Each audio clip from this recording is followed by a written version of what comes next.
Mga idol, panoorin nyo ito, paputol-putol ba ang tunog ng microphone nyo? Halika at alamin natin. Mga idol, nawawala-wala ba ang tunog pag nagagalaw ito? Subukan nyo ito. Tara, at i-check natin ang female jack adapter niya. Tanggalin ang screw para makita ang nasa loob niya. Makikita na, wala na sa pagkakaipit o lock ang microphone wire. Hindi maiiwasan, mahila-hila sa kantahan kaya apektado ang pagkakabit. Makikita nyo na medyo maluwag, pwede nyong ayusin at higpitan ang pagkakabit.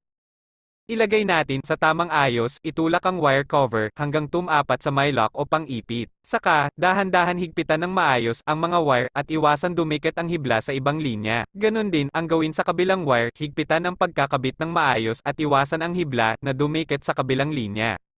Para kung mahigpit na, pwede nyong gamitin pansamantala habang wala pa kayong panghinang na soldering iron. Saka nyo higpitan ang holder or lock o pang-ipit, hindi basta-basta gagalaw o kakalas.